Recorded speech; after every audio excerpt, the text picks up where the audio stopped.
April 27th, and this is your coffee break on the HAN Network. I'm Kate Czaplinski with the latest Connecticut news, including a Norwalk man charged in the death of his girlfriend, a robber hitting the same bank twice in 2 days, and much more. It's front page Thursday. That means we have a preview of all our community newspapers out this week later on in the show. Frank Granito will also have a look at your forecast and a Nutmeg Sports update, and Donald Eng joins us to take a look back on this day in history. But first, a 59-year-old Norwalk man has been charged in the fatal assault of his girlfriend. Paul Bjork of Westport Avenue was charged Wednesday with first-degree manslaughter in the death of 49-year-old Lisa Zemlock. Officers responded to that crime scene around 1:30 in the morning, where they found Zemlock dead inside a residence at 505 Westport Avenue. Police have not released additional details. They say detectives are awaiting the results of an autopsy that will be conducted by the Office of the Chief Medical Examiner. And in other news, the Chase Bank in Greenwich was robbed Tuesday morning, was hit again Wednesday afternoon by the same robber, according to police. Greenwich police responded to the report of a robbery at the Chase branch on East Putnam Avenue in Riverside around 4 in the afternoon. Besides robbing that Chase Bank twice, that armed suspect also held up the Citgo station in Cos Cob. The bank was first robbed this week on Tuesday around 9 in the morning. The thief who committed that crime escaped on foot. Police believe he's the same person who held up a gas station in Cos Cob on Monday night. At the Chase Bank Tuesday, that robber indicated that he had a weapon.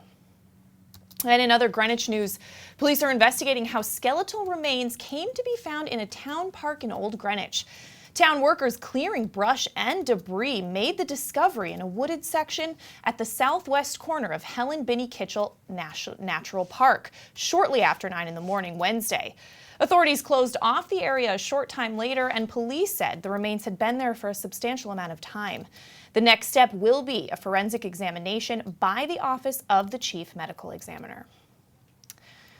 And Stamford police say they are searching for a mother who's believed to have abducted her 10-year-old daughter. Hearst Connecticut media reports investigators chased that woman into New York City on Wednesday after learning she lured the child out of a window of a West Side home that afternoon, but they did not find her, police said. The rush into Bronx by police investigators got started after the child's grandmother and legal guardian called police to report the child was missing, that according to Lieutenant Dietrich Cohn. The grandmother, who lives on West Avenue, told police she suspected that the girl's mother spirited her away through the bedroom window. The grandmother told police her suspicions were stoked by a report from the girl's elementary school that the mother tried to take her out of the facility sometime during school on Wednesday. And in other news, according to the New Canaan Advertiser, Ness Jaffrey and Joseph Jaffrey, co-owners of the Roger Sherman Inn in New Canaan, say that developer Andy Glazer does not have the right to appeal the Planning and Zoning Commission's denial of the application to build homes on their property because he has no contract with the owners of the Roger Sherman Inn. They spoke up after town planner Steve Palmer announced at the commission meeting on April 25th that Glazer had filed an appeal of their decision. The Jaffreys say they are bound and determined to rebuild the business at the inn and restaurant. They say business has picked up since that P&Z decision not to allow the home development project. But there's a lot more on that story at ncadvertiser.com. Let's switch gears, throw it over to Frank Granito for a look at the forecast. Thank you, Kate. And we're still seeing some early morning cloud cover and some drizzle outside right now, but it should make way for sunshine and warmer conditions shortly, as we'll see intervals of sun and clouds throughout the afternoon. An expected high of 67 today, and then later on we're going to see low cloud cover moving in for this evening. There's a chance for scattered showers expected overnight in parts of the county, and temperatures are going to fall into the 40s before Friday morning. Warmer out tomorrow morning, starting early in the day with mild conditions, and there's a chance for passing thunderstorms. We could see temperatures reaching up into the low 70s as early as 9:30, 10 o'clock. Mostly cloudy Friday, an expected high of 77, a light breeze during the afternoon before skies are going to start to clear up in the early evening. Mild conditions overnight, a chance of a passing shower before clearing up on Saturday. Mostly sunny out Saturday, as we will see the best weather this week just in time for our New Canaan and Darien lacrosse doubleheader. Warm out again with a high of 75, but not as mild compared to Friday afternoon. Increasing cloud cover later in the evening, temperatures falling to 53 overnight, and we're going to see more sunshine on Sunday to wrap up the weekend. That's going to do it for the weather. Let's send it back over to Kate. All right, thanks so much, Frank. Well, we're going to step out for a break. When we come back, Donald Eng takes a look back on this day in history, and we have your Nutmeg Sports Update and more local news after this. Want a new experience in car buying? No aggravation, no confrontation, just answers to all your questions. Scap Chrysler Dodge Jeep Ram. Car buying the way you want it to be. With one of the largest selections of new 2- and 4-door Jeep Wranglers available, we are Connecticut's Wrangler headquarters. Located in Fairfield, Connecticut, we're easy to get to. Just 2.5 miles off the Merritt Parkway, exit 44 via Route 58 South. Save thousands right now during the spring clearance event, now through April 30th. Wild Birds Unlimited. At Wild Birds Unlimited of Brookfield, get expert advice from our certified bird feeding specialists. We offer always fresh, clean seed that will be sure to attract birds to your home feeder. Experience our excellent customer service. Open 7 days a week. Visit us at 317 Federal Road, Brookfield. Wild Birds Unlimited. We bring people and nature together. You don't have to go far for authentic Neapolitan cuisine and renowned wood-fire pizza. Pizzeria Loretano of Bethel is a contemporary Italian bistro, specializing in authentic wood-fired brick-oven pizza Napolitana. Pizzeria Loretano was named one of America's top 1,000 Italian restaurants in 2008 by Zagat, and recommended by Jane and Michael Stern on National Public Radio's Splendid Table. Located close to the Bethel Cinema, we focus on quality, and our food is always made to order. Join us for live jazz Sundays from 6 to 8. Find our schedule, menu, and more at pizzerialoretano.com, and like us on Facebook. Today's coffee break is brought to you by Summer at Worcester, where campers have time to be kids with a healthy balance of learning tucked into all the fun. Recently featured in our Kids World supplement, Summer at Worcester offers 7 weekly sessions at its Danbury campus from Monday, June 26th through Friday, August 11th for pre-K to grade 8. During the 21 years of the Summer at Worcester program, they've become experts at encouraging kids to become their very best selves. They provide the safe and nurturing environment for children to find activities that match their interests and allow them to create lasting friendships. Now offering extended hours, an optional lunch program, and a new low price. Find out more at summeratworcester.org or 203-830-3921. Have a sports injury or a slip and fall that needs immediate care? Coastal Ortho Express Urgent Care gives you direct access to an orthopedic specialist fast, without an appointment. Biking, golf, tennis, soccer, whatever the sports injury is, sprain or fracture, Coastal Ortho Express can help. Coastal Ortho Express Urgent Care open Monday through Saturday, now at 3 locations: 131 Kings Highway North in Westport, the iPark Building at 761 Main Avenue, Norwalk, and 36 Old Kings Highway South in Darien. Or go to coastalorthoexpress.com, like them on Facebook. We told Dad he could have his office back if he sold 150 cars last month. Deal's a deal. Well, Dad, you did it. You get your office back. Forget it. I'm having too much fun down here. My new goal, 160 cars. Wow. Folks, if you ever wanted a great price on a new Nissan, now is the time. Right now, lease a 2017 Altima 2.5S for only $99 a month. Isn't it time you got Millerized? Welcome back to We this told April Dad he could have his 27th office back if he edition. sold 150. Welcome back to this April 27th edition of your Coffee Break on the HAN Network. I'm Kate Czaplinski, and it's time to take a look back on this day in history with Donald Eng. Don. Well, Kate, yesterday we talked about a little girl warning the folks before the Battle of Ridgefield. Today was the actual Battle of Ridgefield, 240 years ago, in fact, in 1777. A British invading force defeats the Continental Army regulars and militia at Ridgefield, Connecticut. Though technically a British victory, the raid did rally state militia, under Benedict Arnold, by the way, and the British would never again raid so far inland. If you're interested, there is a very large revolutionary encampment and 240th reenactment scheduled for Saturday. You can check it out at battleofridgefield.org. Speaking of battles, 1805, U.S. Marines and some Berbers attacked the Tripolitan city at Derna, that is the shores of Tripoli from the Marine hymn. It was the first overseas land battle involving the Marines since their founding. Now, I said the U.S. force was composed of Marines and Berbers. That's a bit generous. The 600-man army included 8 U.S. Marines. Now we go to 1953. Operation Moolah in the Korean War offers $50,000 to any pilot who defects with a mission-capable MiG-15. The first pilot to do so would receive an additional $50,000. Now, the war ended with no takers, but a few weeks after the ceasefire, Lieutenant No Kum Sok defected in his MiG-15 despite being unaware of the offer. He actually was given the $100,000 but returned it for two reasons. One, being raised communist, he had no concept of what $100,000 meant, but also he declared he would rather have an engineering education. After graduating the University of Delaware, he then spent 42 years working as an aeronautical engineer. Still alive, actually, lives in Daytona Beach, likely in a much nicer setting than North Korea. Finally now, we go to 1981. Well, we don't go to 81, but this dates to 1981. Check this out. I think I got bored at the kind of way they were dealing with it because, it was going to get interactive and they should realize that more.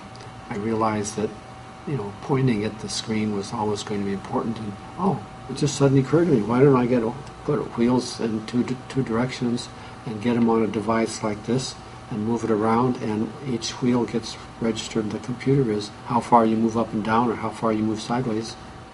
Yes, that was Douglas Engelbart explaining the concept of the computer mouse that he is credited with inventing in the late 1960s. He had it there with him. It was made out of wood with roller skate wheels, but it was not until 1981, on this day, that Xerox released a computer that had a dedicated computer mouse. I would argue it wasn't until 12 years later, when Doom was released, that the mouse reached its full potential. That is a look back in history for today, April 27th, and I'm Donald Eng.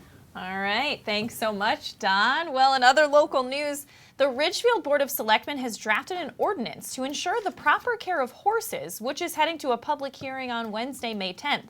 Now, that horse ordinance is a result of complaints from neighbors on Lewis Drive and Manor Road about 3 horses being kept in a residential area by tenants on Manor Road. First Selectman Rudy Marconi said that if the ordinance passes, the minimum land requirement for owning a horse will be 1.5 acres and a half acre more for every additional horse. A proper shelter will also be required, as well as restrictions on fencing that must be 15 feet away from any neighboring property. According to the ordinance, the horse enclosures must be properly sanitized and are subject to inspections by the Director of Health. Residents will have the opportunity to voice their opinions and concerns during a public hearing on May 10th.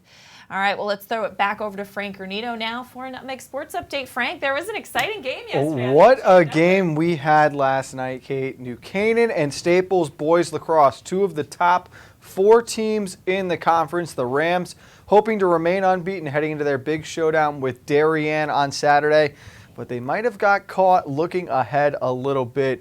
This game went all the way to double overtime before Graham Braden finally ended it, giving the Rams a 15-14 win with just 4 seconds remaining in the second extra period. Played so well from both sides. Let's look at the highlights as the Rams remain undefeated in the conference. No goal on the extra man.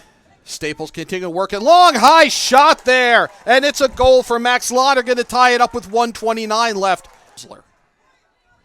He looks to go inside. It's an errant pass, but the errant pass is scooped up right at the buzzer by Magnus. He gets his second just before the buzzer sounds by Matt Garber for the Wreckers. We're seeing a lot of saves here today. And another loose ball, another turnover by the Wreckers. Point blank, shot is in. To our right. It is, and that's, he talked about how big that is, and that's big in any state here, and what a great shot. What a shot there. Low shot by Dobson Cooper, and we're tied up with 2:47 left in the half. 3 straight goals, up a 9-5 lead over New Canaan. And there's Hutchinson up the middle with the long pole. He finds Big Good, and he goes low and scores. Number 4 for Big Good. Another save. Got to move quick here.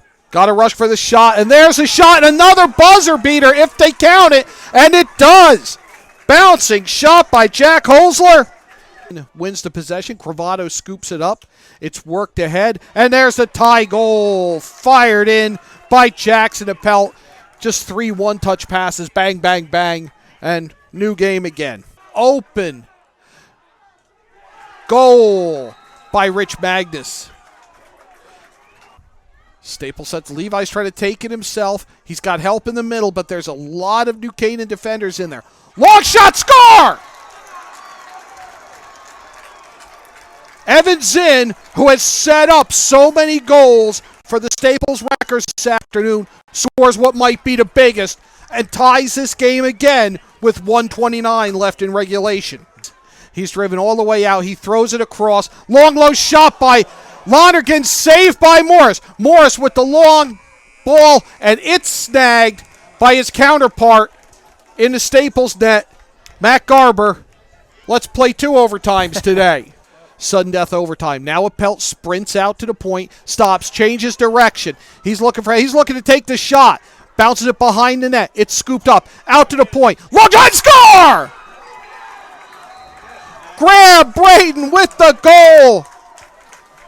And the New Canaan Rams with a 15-14 win with 4 seconds left.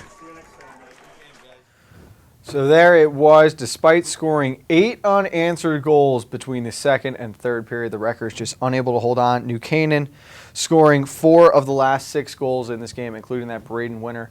Who do they get next? Well, just the #1 team in the nation, according to Under Armour, the Darien Blue Wave, who have set a school record now, accomplishing a 39-game win streak following their big win over St. Joe's yesterday. According to laxmagazine.com, the Wave are still #2 in the nation, but that is subject to change pending what happens on Saturday. The boys play at 4:30, and the girls will square it off before that at 1:30. We'll have live coverage of both those games, along with boys volleyball.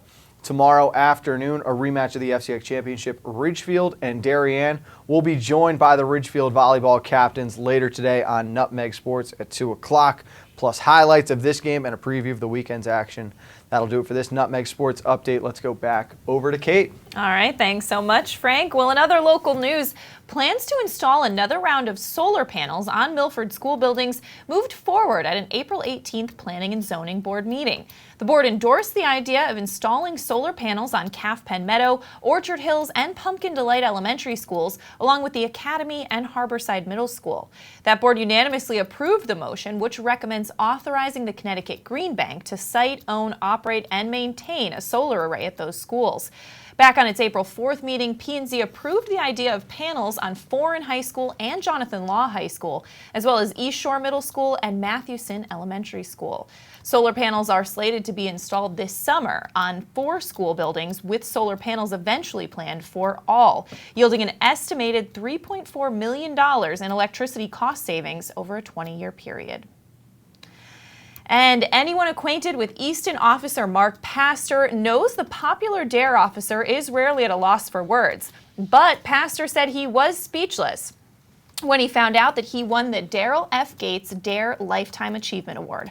Officer Mark was selected from numerous entries from across the nation.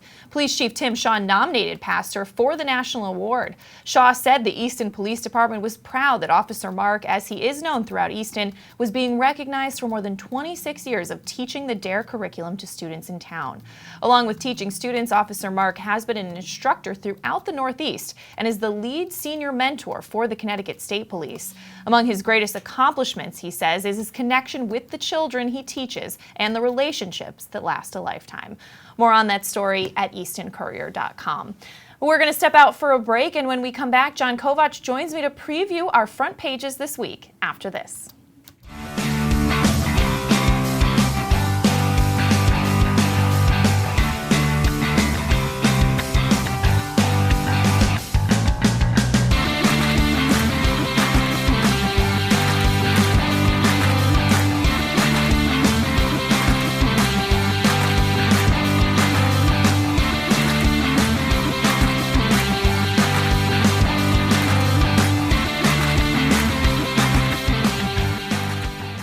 When it comes to considering the outside of your home, just imagine the possibilities.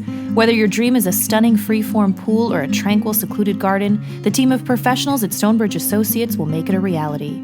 We offer unparalleled landscape design and construction, masonry development, pools, spas, and water features, as well as landscape and garden maintenance. No other firm can offer the same level of creativity, quality, and personal attention. Discover the possibilities at stonebridgeassociates.net or call 203-544-8376 today.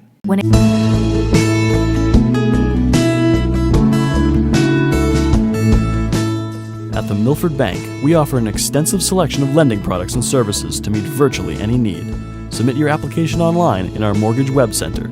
Start to finish, you can apply for a loan in as little as 10 minutes. Our knowledgeable and helpful staff are available to meet with you at your convenience. To learn more about what we can do for you, stop by one of our Milford Bank offices or visit us at milfordbank.com. The Milford Bank, always there. Member FDIC, Equal Housing Lender.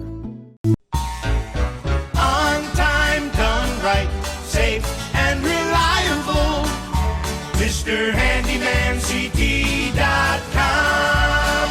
Let our satisfied customers tell it. I have called Mr. Handyman for every reason, every occasion, every broken item, every leak. They have bailed me out on many occasions, and I would recommend them to anyone. For any project, large or small. MrHandymanCT.com.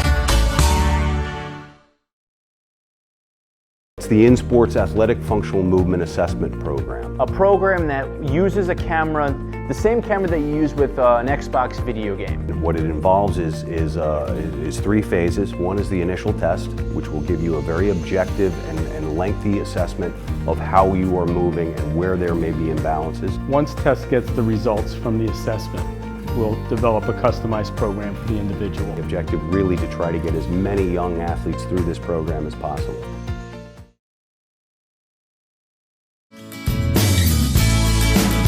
I'm Tracy Masella, a licensed clinical social worker at Silver Hill Hospital in New Canaan.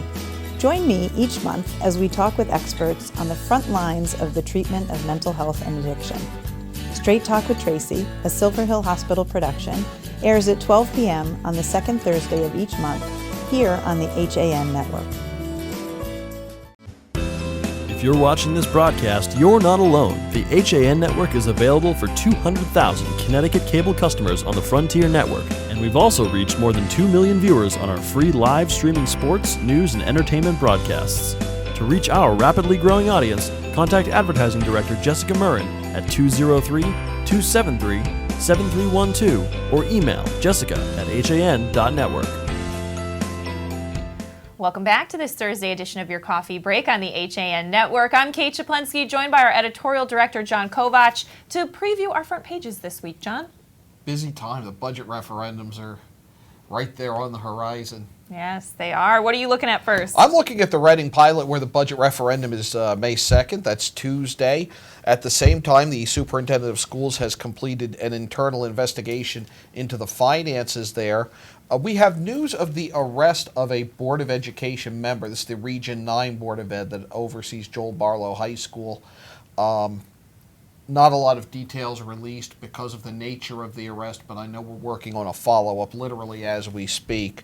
A Joel Barlow graduate is leading the transition of the City Arts Gallery in Bridgeport, and a big fundraiser for the Mark Twain Library, the Frog Frolic. That's a hard one. It's this weekend.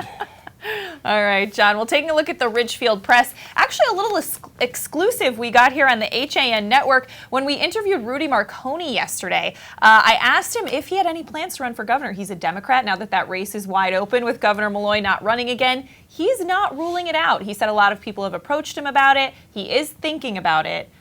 So more on that story in the Ridgefield Press and on our websites this week. Also, the Redcoats and Colonial Patriots will fight again on Main Street. Be sure to check that out. That's going to be a lot of fun on Saturday, April 29th.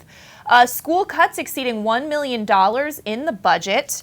And a great story, Unified Sports at Ridgefield High School. There is a new and inclusive volleyball team at Ridgefield High. Very cool.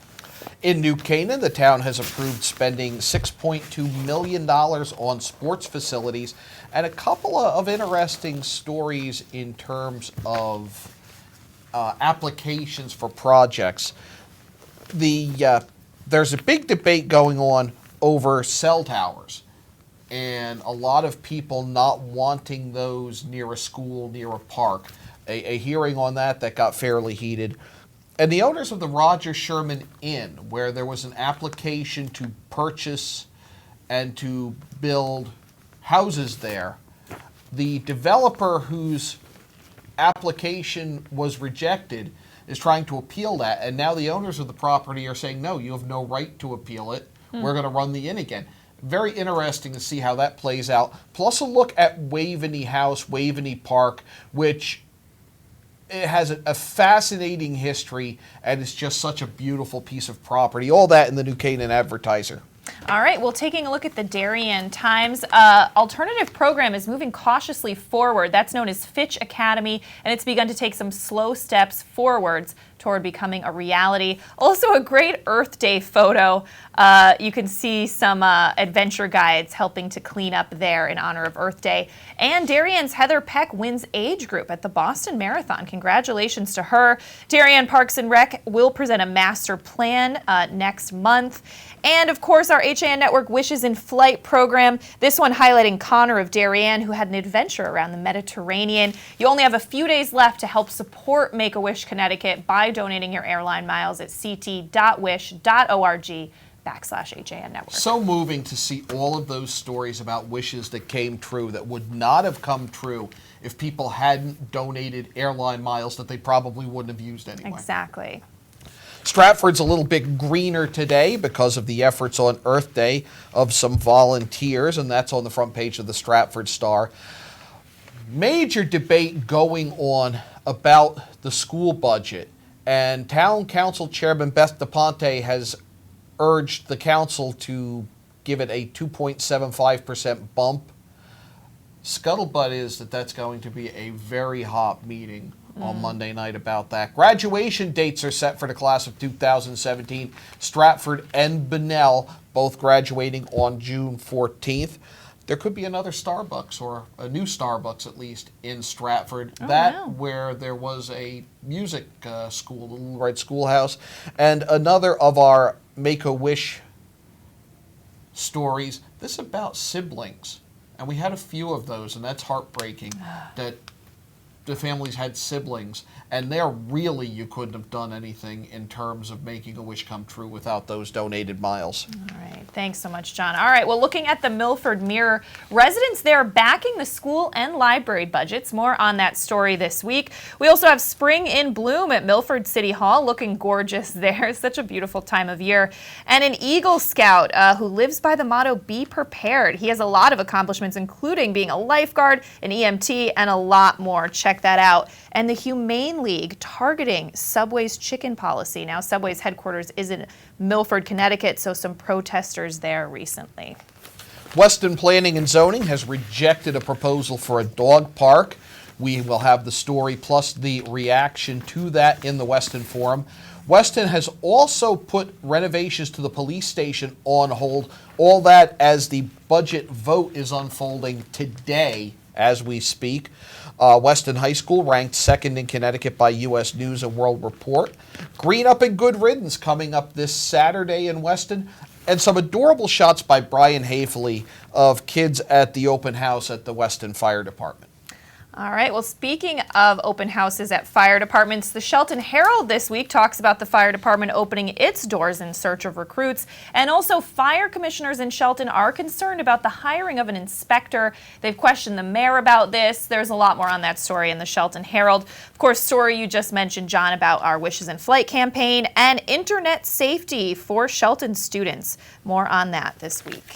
The Wilton Bulletin takes a look at first quarter real estate sales, and they've nearly doubled over last year, which is kind of good news for the real estate market there. The annual town meeting to review the budget is May 2nd. A story that's been going on online, and that is a motion by attorneys to dismiss a lawsuit against Wilton and the Board of Education. Story on that and the response from the Board of Education. Students get to walk in a slave's steps in a cider mill school project. They traveled the Underground Railroad at Ambler Farm, and a story about a Wilton lad who got to go to the Magic Kingdom to escape the repetitive trips to the doctor. All right, thanks, John. All right, Easton Courier, annual town meeting affirms budget measures. Story we talked about earlier, Region 9 board member arrested for risk of injury to a minor. Adam Dunsby running again for Easton's top seat. He also serves as a state representative. And remembering a man who helped make Easton what it is today, Tony Coloness. He served as a first selectman, a firefighter, and a coach. And a story we just mentioned, Officer Mark receives the DARE Lifetime Achievement Award. The Stepney Fire Department in Monroe celebrated its centennial this weekend. That while the Monroe EMS is looking for improved facilities. The principal of Massac High School in Monroe completed the Boston Marathon. The Stepney roof project has moved ahead. Also in the Courier this week is the Monroe special section. It's everything you need to know about the town of Monroe. All right, very cool. Well, looking at the Trumbull Times, the town council approving a 2017-2018 budget. Schools got a small funding boost in that approval. Also, the Trumbull Food Services Department is gearing up to celebrate National Food Service Professionals Week on May 1st. And the sky is not the limit for Girl Scouts and volunteers. More on that in a feature story this week. Our Arts and Leisure section highlights an exhibit at the New Canaan Historical Society, Art America, 160 Years in the Making. Tom Davies of New Canaan, he has long been intrigued by history and art. He's going to track the different eras of art in the United States. And the twins, Judy and Joy, are on the beats. All right, love it. Well, John, thank you as always for joining me. We do have Yankee Fisherman coming up today at 1 o'clock. There's a piece of water that we've probably all seen from I-95 just east of New Haven. I didn't know until I got contacted that you can fish it. We're going to open the doors to that at 1 o'clock on Yankee Fisherman. All right, very cool. And 2 o'clock, of course, and Nutmeg Sports. And we will see you tomorrow for your coffee break at 11. Have a